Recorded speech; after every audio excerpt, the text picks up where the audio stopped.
The Miami Dolphins are hitting the interview circuit. They are at the NFL Combine. Not only are they interviewing prospects for the 2026 NFL Draft, but they are also doing major media interviews. The guy who is there for the Miami Herald is Isaiah Smalls, who is joining me now on Dolphins in Depth. Isaiah, what has the process of day one of the NFL Combine been like for you, my friend? It's always a little bit hectic, especially when we have like exclusive one-on-ones, which we did with both Sully and Half. So it was good. I definitely learned a lot about each person, but it was good. It was definitely good. Definitely good. Now, what kind of tone did it set for you in terms of what you think the 2026 Miami Dolphins will be? Well, one, I think they acknowledged the elephant in the room, right? Which is this is gonna be a little bit of a rebuild, right? They wouldn't use those words, but the way they talked about it, you could tell that they were very, cognizant of the situation at hand, right? They got a trash roster. No, not really. I mean, really.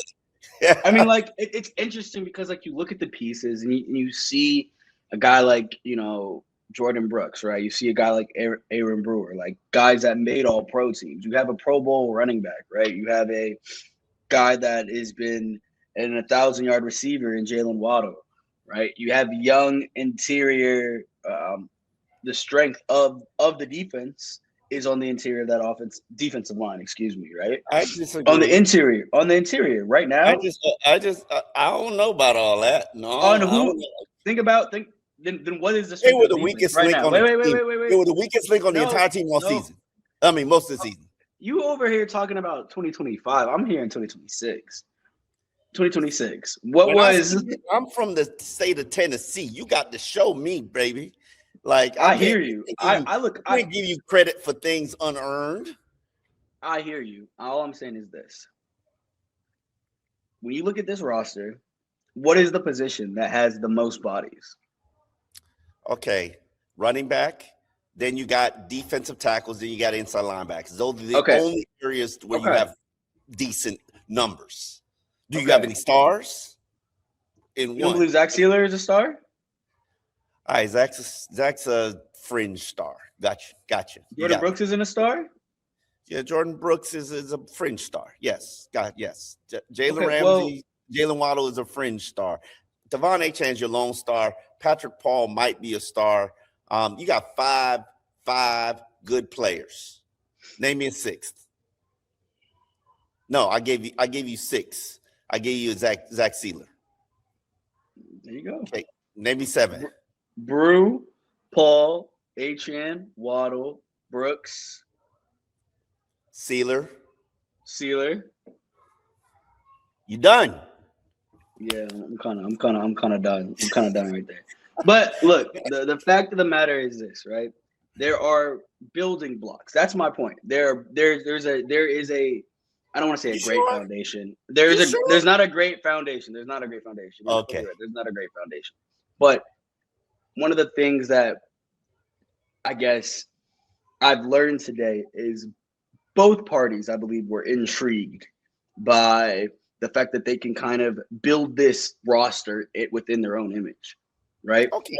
And I think there's possibility here, right? There's possibility going forward, and I think that's what has intrigued both Sully and Half to this role. Okay. Look, at the end of the day, with no cap money, I did a count. I have legitimately 30 players on their roster who belong in the NFL. Not even just starters, just guys who belong in the NFL. Mm-hmm. That means you basically got to fill 23 more spots of people who belong in the NFL. You have 8 draft picks, and I heard this was Quinn Ewers one of those players? He belongs in the NFL, yeah. Okay, cool. All right, just making sure. Yeah, I didn't say he was an NFL starter. I just say he belongs in the NFL. Okay. All right, there we go. Last I checked, Quinn Ewers never lost to Archie Manning, who's projected as the number 1 pick in the NFL draft. In 2026. So, and was supposed to be the number 1 pick in 2027. Supposed to be the number 1 pick in 2026 until he sucked it up. But listen. Here's what I learned from listening to a lot of your interviews, listening to them do some national interviews. The script was well rehearsed. Everything said on every platform was very consistent, which means everything is in play with Tua, except him returning as a starting quarterback, even though they started adding that on in some of the interviews later. I mean, he could be back here. They were like, hey. I don't know what hour of the interview session, or maybe Ann brought it up to him. Hey, you kind of said everything's in play, except for him being here and actually playing for the Dolphins. But here's the thing: they have openly acknowledged, hey, we're trying to trade Tua. Hey, cutting him is a possibility, but cutting him before June 1st is not a possibility because we can't take that cap hit. And realistically, I would argue to you at this present moment, cutting him even as a June 1st cut, it just completely restricts what you're going to be able to do. I did some hypothetical calculations. If you cut Chubb and you cut Tua as the June 1st cuts, you're ultimately looking at about, what is it? What did I give you? $10 million in cap space, all total, to work with for the entire offseason. That doesn't factor in the $5 million you're probably going to need to sign your 8 draft picks. Basically, all the moves that you're going to make is have to basically sign guys to minimum contracts, which is not the first for the Dolphins because they kind of did that last offseason. Except for the exception of James Daniels, who you saw how he got shoved out the door. And one, I disagree with Sullivan where he's saying this is a financial decision. Money comes into play because you lost money. You lost $1.2 million, even though he could have just been on this roster. You traded him during training camp. It is what it is. If you wanted to move on, fine, but you created another hole for yourself. And I have a hard time believing not only can they afford Malik Willis, which we'll talk about a little bit later, because it seemed like they basically said, thanks, we like him, but we can't afford him. Enjoy the bidding war for everybody else. Now, is that true? We don't know. But also, they basically said, we're going to be shopping on the discount bin. Is that correct, Isaiah? Yeah, I mean, again, they're very cognizant, and specifically Sully was very cognizant of the situation that they currently find themselves in.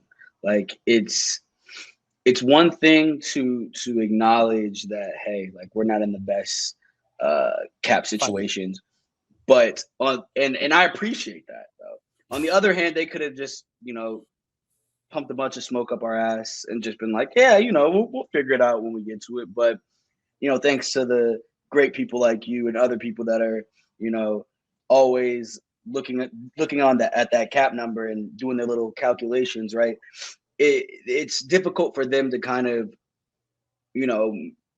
try to paint an inaccurate picture, right? And so, I mean, that's the reality of the situation, right? Like, as it stands right now, they have $3 million in cap room. Like, that's not a lot. You can't really do anything with that. So I'm looking forward to see the cap constraints, or I'm sorry, the cap backflips that they're going to be doing, because at the end of the day, they got themselves in this problem doing cap backflips. But now that they're in this problem, like, you kind of gotta ride it out, because at the end of the day, you look at the roster now, like, there's nothing. There's virtually nothing. And you don't have a lot of money to spend. There's not only nothing, there's nothing to take from. And there's nothing to take from. So at this point, you have to prioritize the draft process, which is why, Half and Sully are here, to get better eyes on these guys. Because at the end of the day, these guys, similar to last year, they're going to have to play early. They are. That's the reality of the situation. And you also going to have to take your lumps early, because just like you did last year as well. Exactly. And so it's an unfortunate situation to really be in, but at the same time, you can tell that Sully and Half are kind of motivated by that, right? Like, Sully specifically mentioned the word underdog, right? And how that's going to be a hallmark of this team, because not really a lot of, you can look at any draft sports book, for those bettors out there, right? The over under for the Dolphins win total 4.5. Right? But that's because they're one of the teams that doesn't have a quarterback right now. It's not hard to predict. Like the bottom teams are the So, teams that don't have a quarterback. exactly. And the biggest question, I know Hafley basically said we're going to draft a quarterback every year. I kind of did a little research, and Yes, Sully that's said that. fiction. Yeah. That's fiction, by the way. In his 22 years with the Green Bay Packers, they drafted 8 quarterbacks. You know how many quarterbacks the Dolphins have drafted in 22 years? How many? 8 quarterbacks. So what you talking about, my dude? You just happened to went from Pro Bowl. Went from Hall of Fame quarterback to Hall of Fame quarterback to Pro Bowl quarterback. Pro Bowl But quarterback. Yeah. that's evaluation, not not because you pick a quarterback every year. And in fact, only 3 of the quarterbacks that they selected were drafted in the 2nd round or higher. You know how many quarterbacks are drafted in the 4th round or higher? You know how many quarterbacks the Dolphins have drafted in the 2nd round or higher during the exact same stretch? 5, my friend. 5. Yeah. Wow. So, what I'm saying? Not only that, but they've traded quarterbacks. They traded like 4 2nd round to 4th round picks for other quarterbacks. No dice there too. But Sullivan called the Dolphins a quarterback needy team. And and he did it more than once. And I thought to myself, damn, that's kind of a harsh description. It's a real. I mean, is it fair? Yeah, it's fair. I mean, you have a guy in Tua Tagovailoa who's your highest paid person on the roster, and him and I basically have the same arm right now. Damn! Don't do that. That's a joke. Don't do that. Don't do that. I'm sorry. I gotta see you throw the ball 40 yards before you can do that. Yeah, I don't know if I can do that right now, but I'm being facetious. But at the end of the day, your highest paid player can't really throw the ball that well. Then after that, you have Quinn Ewers, who showed a little bit of promise, right, in those 3 games. He got rid of the ball fast. He was pretty accurate. Of course, there's decisions he would like back. And he played with a little bit of swag. Like, I think as a rookie quarterback, you're especially a 7th round pick rookie quarterback, that's all I can ask for. Brock right? Purdy. Like, I could ask for Brock Purdy. You can ask for Brock Purdy, but I could ask for 9 times out of 10. 9 times out of 10, you ask him for Tony Romo wasn't drafted in the 7th round. Exactly. He was drafted. He wasn't drafted, but he came Tony Romo. Oh my. Okay, so these are exceptions. These are outliers. The reality of the situation is when you draft someone in the 7th round, like you're just throwing darts at the wall and just hoping something sticks. Now, the way that Sully put it today, it was either you have elite traits, you just don't have the tape, or there's things that I saw on tape that I like, and you have better tape, but you just might not have the elite traits. Those are the guys that are coming to prototype. I heard what he's saying, but that's what you do for late round picks. That's not the Dolphins' problem. The Dolphins' problem hasn't been late round picks. The Dolphins' problem has been the early picks. The ones where round 1 through 4 where they should be starters in the first 2 years, and you might make them starters, but they're not good starters. Jonah Savanaia. Listen. Yes, this whole team and whole roster needs to be rebuilt. I don't like the fact that they're making it look like the whole team is trash. And, I get it. It was built for Tua Tagovailoa. It was built with a bunch of speedy receivers. Sullivan basically took a shot and said, yeah, I don't think I'm going to have a whole receiver unit of 5'8" receivers, which is just cold-blooded. That's not cold-blooded. I mean, it fits the bill as I wrote, because I wrote about that in the notes. As I said in the notes, I used an old Bill Parcells quote, like, if you get a team full, if you start making exceptions, next thing you'll know, you'll have a team full of exceptions. And that's what Mike McDaniel did. In 2025, he looked around the room and realized all these guys look exactly like me. I made a mistake, right? But at this point, you kind of got. Then he added Nick Westbrook-Akine, who couldn't play. Yeah, that was rather unfortunate. I don't know. I have nothing to say to that. That was just unfortunate. Yeah. I mean, it is what it is. We are where we are. Another thing that I did want to address is they basically hinted that they're not going to be shopping for Malik Washington. They didn't come out and literally say it, but said they're happy for him. He's in a great spot. But basically, they didn't say this in their own words. But yeah, this price tag that people are putting on Malik Washington, yeah, Willis. Malik Willis, yeah. Willis. Malik Willis. We not spending that. We not in that realm of where we are. Realistically, the Dolphins need about $8 million worth of cap space just to get the Justin Fields kind of contract offer on the table. I'm actually not even in agreements that he's a $15 million a year player. That's just not realistic. Based on 6 starts. I'm sorry, the body of work is not there. I'm curious though, just because I wrote about this earlier. Do you know how he's performing? And I'm just the 3 starts specifically in Green Bay. 80% of his passes, 612 yards, 3 touchdowns. What does that extrapolate to in 3 games? A lot of rushing yards, right? Wait, no. Those were just passing yards. Okay, yeah. He's rushed for another 174 with 3 touchdowns on 21 attempts. The sample size. I didn't say that that's not worth $12 million a year. I said I'm not paying $15 million a year. Now, Cleveland Browns might do it. The Pittsburgh Steelers might do it. The New York Jets might do it. That's cool. And if nobody should know more about this young man than these 2 individuals. If they said basically, we can't afford him. Well, not what they're asking for, or not at that rate. Maybe if they didn't say this, but basically they hinted out there that, hey, we're going to be shopping cheap in this offseason because that's just where we are. Now, if they can, if the price might come down to 15, people out here talking about he's going to make $30 million a year. I think that's crazy talk. 35 million between Ian Rappaport. Ian Rappaport said 35, could go as high as 35. Brian Barnwell had him in the 20 to 30 mil per year. We could talk hypothetical numbers and what the average per year is. I only care about the guaranteed money. What is the guaranteed money going to average over the year? Because literally, Justin Fields is making 2 years at, was it 60 or 40? I can't remember, but 40. He's making 20 mil a year. But that's the thing. Rappaport said that he believes that the market for Willis is higher than that of Justin Fields, and he's going to, command more. Listen, come up, young man. Come up. Hafley talked about, hey, we're going to draft a quarterback, and that's all cool and well, and best of luck to them, and I hope it develops. This is not the year to draft a quarterback.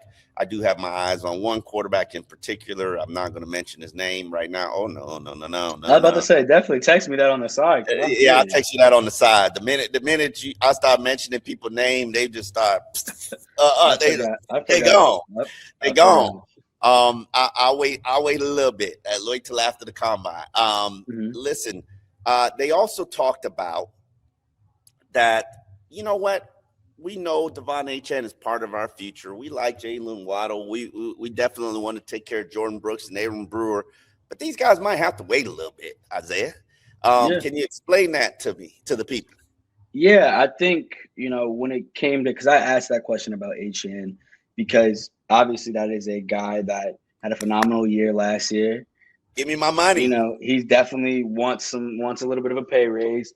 But at the end of the day – just with the cap constraints right now and the amount of holes on this roster, what Sully essentially said was like, yeah, we're going to worry about that in the summer, right? Because the way he put it was, look, we have the combine now, then we're going to have the draft.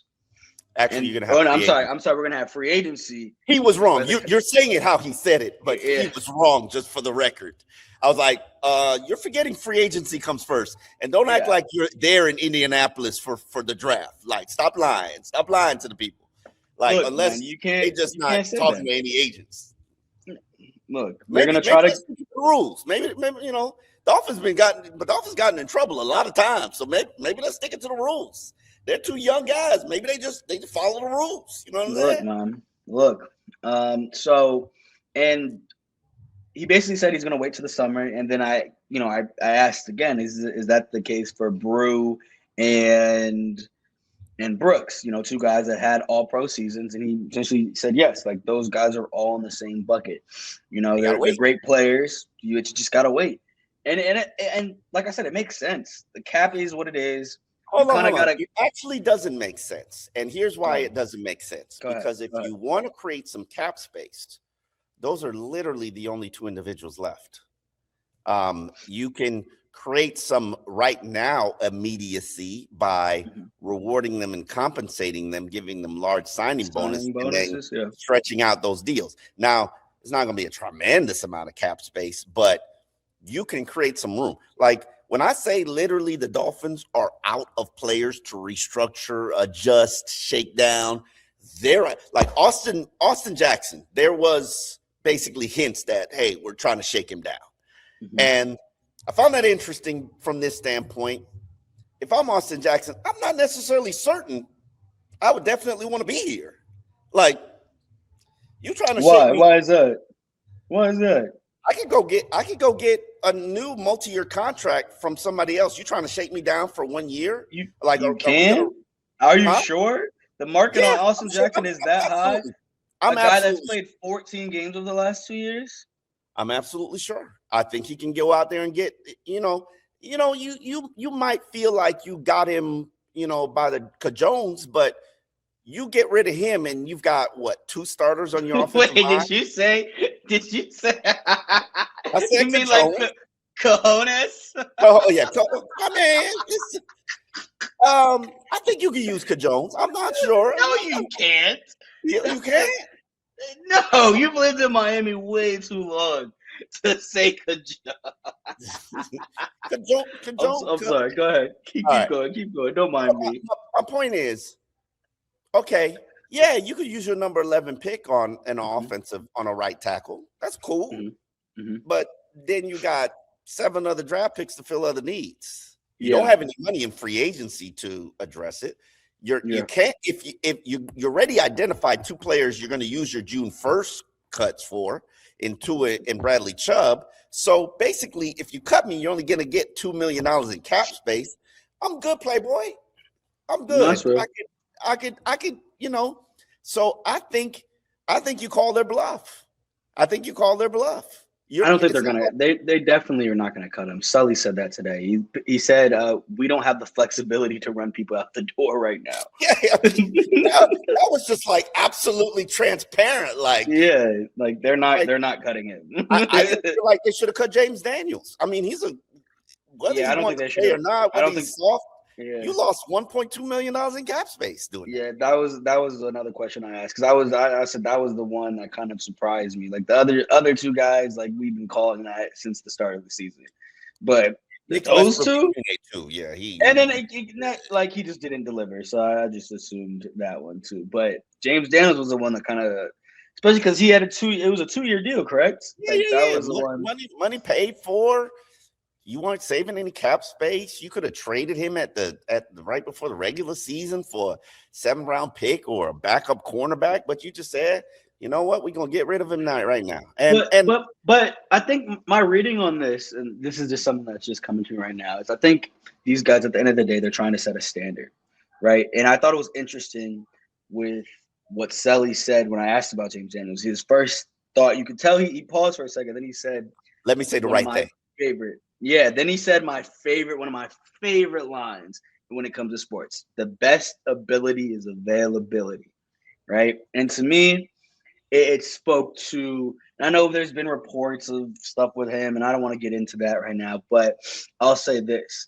If there is any sort of, I guess, hesitancy on a guy and about his playing and whether or not he's can suit up or can't, you kind of got to get that out of the door. You can't really have a high tolerance for stuff like that, regardless. I disagree with you. I can tell you many instances, including OJ McDuffie, where doctors have told him, "You're good, push him out on the field, and it was basically career ending. And don't trust these doctors. No, sir. These doctors, go get your own doctors, number one, and trust your body. And if your body says you're not ready to play, not to say I'm siding with James Daniels, but I have seen teams like I remember it was Jarvis Landry who was playing as like the 98th highest paid receiver as a multi-year Pro Bowler, and he was playing with a broken back, and the Dolphins were still pushing him out on the field, and he's like, "Yo, man, I'm playing through this pain. Can I get a new contract? Can I get a new contract?" And they were like, Nope. Then they traded him at the end. These teams don't have your best interests at heart.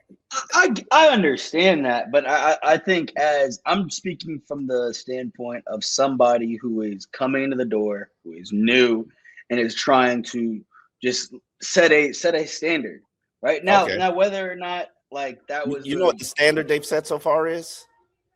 We're not collecting talent around here. Is that what you? That's what you get from all the cuts? We're not collecting talent.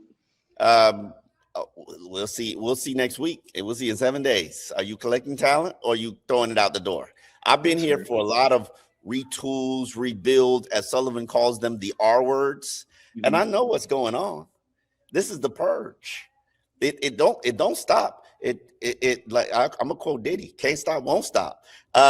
We not done yet. We not done yet. We I feel like we should avoid all Diddy quotes in February of 2026, but that's just me. But all right. Get your bars off. No, you're right. Listen, we're not done yet. They're setting you up to understand this scheme isn't getting better anytime soon. Let's hope that the draft goes well for us, and we add some talent to the roster. But this is where we are as an organization. There are years, and I wrote a column about this in Miami Herald. You know, I always talk about the cap isn't real, and it's really dead cap. Cap hits are not real. Dead cap are not real. The cap is technically real, but you can circumvent it by touching contracts, restructuring contracts, adding void years to contracts.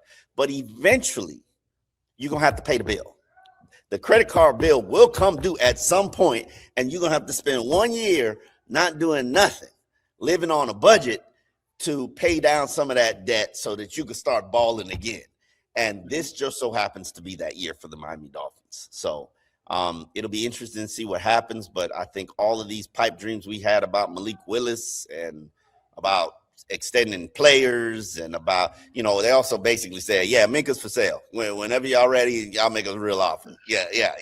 We need that $5.6 million in cap space. Come on down with the office of Minka Fitzpatrick. Come on down. And that's where we are as an organization. We're just shedding talent for draft picks and shedding talent for cap space and shopping for a quarterback on the bargain bin. Or talent on the bargain bin. And we will see how it pans out for the Miami Dolphins. But Isaiah Smalls will be there all week at the NFL Combine. He will be talking to draft prospects. He will be following the Hurricanes, where they have to justify themselves for playing all the way to the national championship game and not participating in the NFL Combine. They'll be participating in the Dog and Pony Show. But we are where we are in the process of finding warts with players. This is where we are in the season for what I would argue is not a very good draft. But that's how we're going to restock the shelves here in the Miami Dolphins. On that note, Dolphins in depth, we are out, and we will see you later this week.